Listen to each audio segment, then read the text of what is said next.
It's easy to say you need that and try and come through with a bit of pace and just go, okay, I'm just going to lean in, look ahead. And if it goes wrong, it doesn't help confidence one bit. So that's where it needs to start. If you've never ridden through here before, just do that. Nothing wrong with that. Out on a ride, sit down for turns. You see a corner coming up in the sand, it's got a rut in it. Just slow down, sit down. Okay, get through, stand up, and out you go. As opposed to someone that doesn't think like that or know that theory, they try and stand up through here and push the front through the rut or just get tangled up and crash. That's not much fun if you're in the middle of a 400k day or something like that.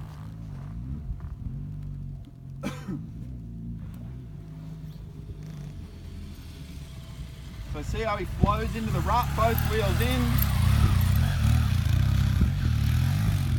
Can you hear the throttle is pretty steady, but you hear the engine revs changing? That's clutch use. So he's not trying to ride through there purely on throttle with no clutch. It won't work. All right, he's changing the drive to the rear wheel using the clutch. Throttle's pretty steady. Clutch comes in and out as he needs to adjust the drive.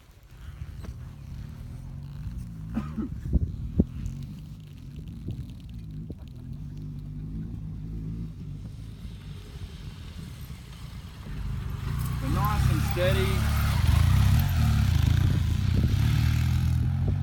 Okay, nice and smooth through there. He's trying to keep it. There's no big fistfuls. He's not on the brakes hard at any point. He's just managing it.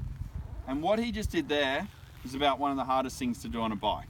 There's nothing simple about riding through a rut on the inside like that in the sand and not putting a foot down. That's tough. So don't be scared if you dab a foot, or don't think you're not getting it right if your foot dabs on the ground here and there. But the key is keep it slow. So if it does get a bit out of shape, you can sort of stop the bike and get your feet down. It doesn't end up in a crash. Just get one more.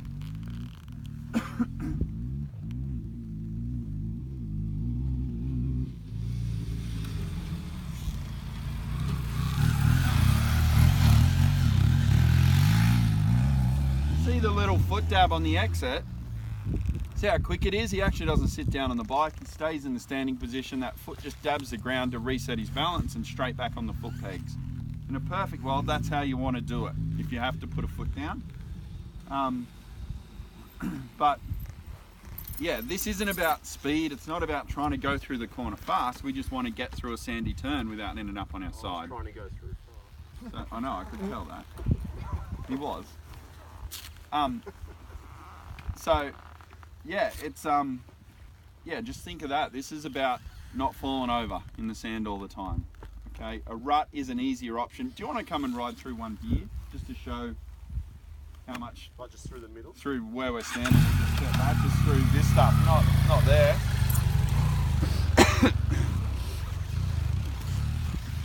If you consider where he was just riding through the rut, how the bike stayed pretty stable, even though it's technically difficult, when he sat down and walked it through, it really wasn't. There was really no movement out of the bike. It's a pretty consistent way to get through a sandy turn, as opposed to trying to ride through sort of out in this no man's land.